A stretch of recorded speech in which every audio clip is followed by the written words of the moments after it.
कि मैं एक भारतीय ईसाई हूँ। धर्म परिवर्तन का जो आरोप हम पर लगाया गया है, यदि हिंदुस्तान में देखा जाए तो ऑलमोस्ट 80% क्रिश्चियन स्कूल हैं, जिसमें 95% हिंदू मुस्लिम सिख ईसाइयों के बच्चे पढ़ते हैं। 5% हम ईसाइयों के बच्चे पढ़ते हैं। बड़ा अफसोस हो रहा है आज मुझे इस लांछन को सुनते हुए कि काश हम धर्म परिवर्तन करते तो पूरा भारत ईसाई होता, पूरा भारत आज ईसाई होता। और आज हालेलुया।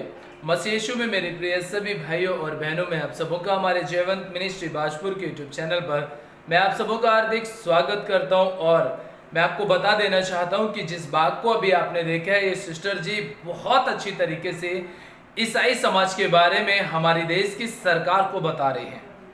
और इनका बताने के पीछे का जो मकसद है, जो कारण है, वो सिर्फ एक ही है कि जो हमारे देश के अंदर केंद्र सरकार है और विशेषकर वो अधिकारी, वो नेता, वो मंत्री, वो एमएलए, वो विधायक और वो एमपी, वो सांसद, जो लोग भी ईसाई समाज के ऊपर सताव लेकर आते हैं या फिर धर्मांतरण के आरोप में उन्हें जेल में बंद करते हैं, तो ऐसे लोगों के प्रति इन सिस्टर जी का इतना खूबसूरत संदेश जो इस समय पर भारत में बहुत ज्यादा तेजी से ये वीडियो वायरल हो रही है। और ये वीडियो क्या है, क्यों वायरल हो रही है, आखिर इसमें सिस्टर जी ने क्या ऐसी बात बोली है कि जिसकी वजह से आज हमारे देश की सरकार के अंदर बहुत ही भारी बौखलाहट भरी हुई है। मैं आपको बता देना चाहता हूं कि विशेषकर सिस्टर जी ने एक बात जो मुझे बहुत अच्छी लगी, हालांकि सारी बातें बहुत अच्छी उन्होंने बोली हैं, लेकिन जो बात मुझे अच्छी लगी वो मैं आपके बीच में शेयर करना चाहता हूं। जबकि भारत का संविधान आर्टिकल 25, भारत का संविधान में अनुच्छेद 25 हमें ऐसी आज्ञा देता है कि चाहे इस भारत का कोई भी धर्म का व्यक्ति, कोई भी समाज का व्यक्ति, कोई भी नागरिक क्यों ना हो, उसके पास स्वतंत्र इच्छा है, वो किसी भी ईश्वर की आराधना कर सकता है। एक मुसलमान चर्च में भी जा सकता है और एक ईसाई मजार पे भी जा सकता है। वो उसके संविधान के हिसाब से मैं आपको बता रहा हूं। कोई भी धर्म का व्यक्ति कहीं पर भी जाकर के किसी भी चीज को अपना ईश्वर करके मान सकता है, ऐसा हमें संविधान के आर्टिकल 25 में हमें देखने को मिलता है। तो जब ये हमें संविधान ने स्वतंत्र आजादी दी है, तो सिस्टर जी का कहना है कि आखिर फिर ये एंटी कन्वर्जन लॉ, धर्मांतरण बिल क्यों भारत में पारित किया गया है, क्यों लगाया गया है? क्या ये एक सोची समझी साजिश है? क्या इन सब बातों का इस देश के नागरिक के ऊपर क्या फर्क पड़ता है? इन सब बातों को लेकर के सिस्टर जी ने क्या कहा है, क्या अच्छी बात बताई है। और मैं आपको एक बात बता देना चाहता हूं, इस संदेश से केंद्र सरकार के बड़े बड़े मंत्रियों के पसीने छूट गए हैं। क्यों? क्योंकि उनकी बातें आप जब सुनेंगे तो आपको समझ में आ जाएगा कि सिस्टर जी ने सच में हिम्मत, बल और पवित्र आत्मा के बुद्धि और ज्ञान से परिपूर्ण होकर के जो बातें उन्होंने बोली हैं, मैं समझता हूं केंद्र सरकार को और इस देश के बड़े बड़े नेता, मंत्री, अधिकारियों को उनकी बात को सुनना चाहिए, समझना चाहिए और इसके ऊपर उन्हें टीका टिप्पणी करने के बजाय इस बात के ऊपर उन्हें विचार करना चाहिए कि भारत देश सभी धर्मों के लिए बराबर की आज़ादी देता है। हर एक देश का व्यक्ति, हर एक जाति, हर एक समाज का व्यक्ति अपने धर्म का प्रचार कर सकता है, अपने पवित्र ग्रंथ का प्रचार कर सकता है, वो कुछ भी कर सकता है। तो इस बात के ऊपर मैं समझता हूं बड़े बड़े अधिकारियों को विचार करना चाहिए। आइए हम लोग जानते हैं कि सिस्टर जी ने क्या कहा है, और आप खुद अपनी आंखों से देखिए और अपने कानों से सुनिए, तब आप कहेंगे कि सच में, और इन सिस्टर जी के लिए प्रार्थना भी करनी है। उसके बाद हम दोबारा से फिर आपके बीच में एक छोटे से संदेश के माध्यम से शामिल होंगे। आप अब इस वीडियो को देखिए और देखिए सिस्टर जी की हिम्मत और उनकी ताकत को। भ्रष्टाचार से सब बर्बाद है, भ्रष्टाचार से सब बर्बाद है। क्या देश अब भी आजाद है? आप लोग क्या सोचते हैं, क्या हम आजाद हैं? इन काले ब्रिटिशर्स से उनके शिकंजे में इस कदर कस गए हैं कि हमें निकलना मुश्किल हो रहा है। मैं एक भारतीय ईसाई हूँ, मैं गर्व से कहती हूँ कि मैं एक भारतीय ईसाई हूँ।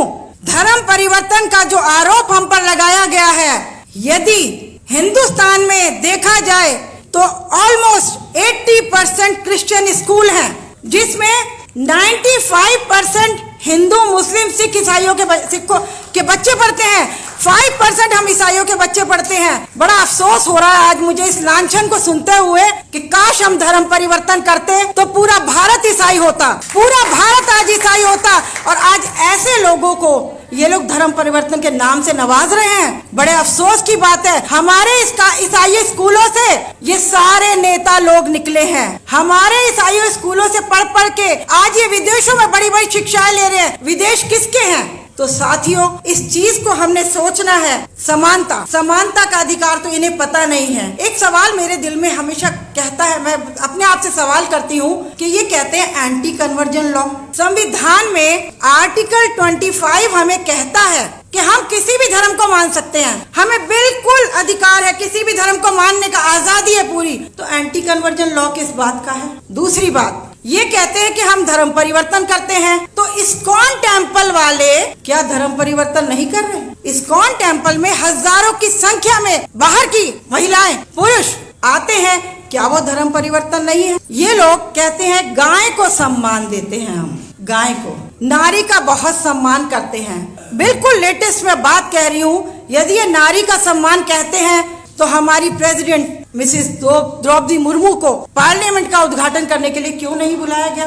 बड़े अफसोस की बात है, क्योंकि इनके अंदर जातिवाद भरा हुआ है, इनके अंदर ऊंच और नीचता की बातें भरी हुई है।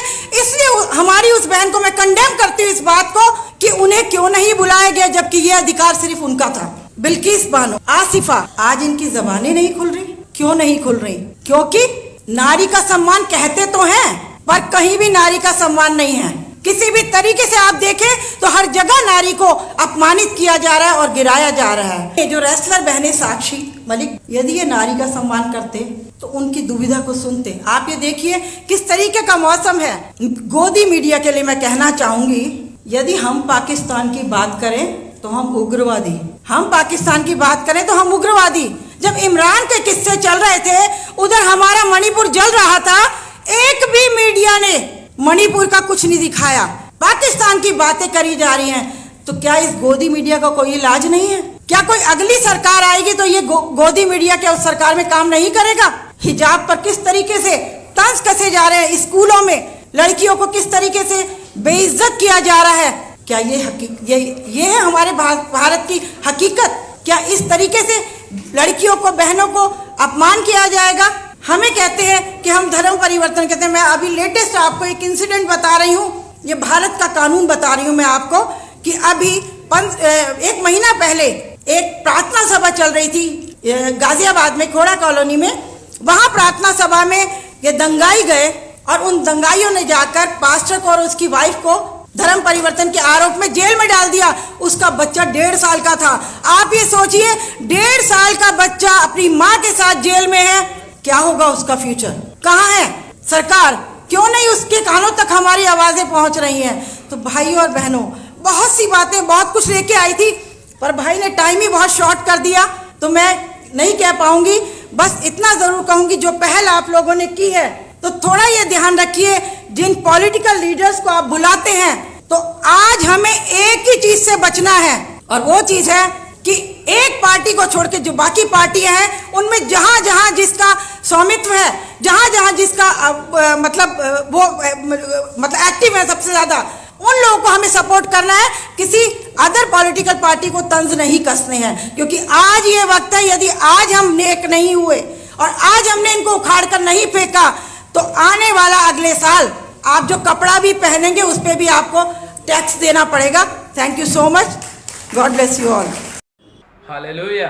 प्रियो, भी आपने इस वीडियो में देखा होगा कि कैसे सिस्टर जी ने खड़े होकर के मंच पे लाखों लोगों के बीच में किस तरीके से उन्होंने मसीह समाज की एक चित्र को, मसीह समाज की प्रतिष्ठा को कैसे उन्होंने देश की सरकार के सामने रखा है। मैं समझ सकता हूं कि, और मैं दुआ करता हूं कि परमेश्वर हमेशा हमारी ऐसी बहनों को बहुत आशीष दे। और मैं समझता हूं कि ऐसी बहनें यदि हमारे मसीह समाज में रहेंगी तो वो हमारे मसीह समाज के लिए और परमेश्वर के राज्य के लिए बहुत ज़्यादा आशीष का कारण बन सकेंगे। तो आज मैं आपको बता देना चाहता हूं कि बाइबल भी हमें ऐसा बताती है, यीशु मसीह ने साफ साफ इस बात को बोला है कि उनसे मत डरना जो तुम्हारे शरीर को नाश कर सकते हैं, पर उससे डरो जो तुम्हारे शरीर और प्राण और आत्मा सबको नाश कर सकता है, और वो है हमारा प्रभु यीशु मसीह। तो इसलिए हमें किसी से डरने की जरूरत नहीं है, हमें परमेश्वर के साथ चलने की जरूरत है, परमेश्वर की अधीनता में चलने की जरूरत है,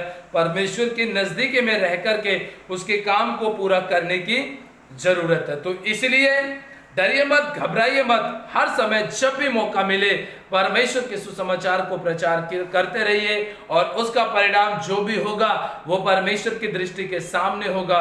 और जब परमेश्वर न्याय करेगा तो हर एक घुटना टिकेगा, हर एक जुबान बोलेगी और अंगीकार भी करेगी कि यीशु मसीह ही प्रभु है और उद्धार करता और इस दुनिया का मुक्तिदाता है। तो इसलिए सिस्टर जी के लिए भी और सभी मसीह समाज के लिए प्रार्थना कीजिए। विशेषकर आजकल का जो माहौल है वो मणिपुर का है, आप सब जानते हैं मणिपुर में क्या स्थिति है, तो आप विशेषकर मणिपुर के लिए भी प्रार्थना करें ताकि परमेश्वर आपकी प्रार्थना से वहां के हालातों को सुधारे और आपकी प्रार्थना से वहां के लोग शांति को प्राप्त कर सके। तो केंद्र सरकार के लिए और राज्य सरकार के लिए भी लगातार प्रार्थना करते रहें ताकि परमेश्वर उनके मनों में काम करे।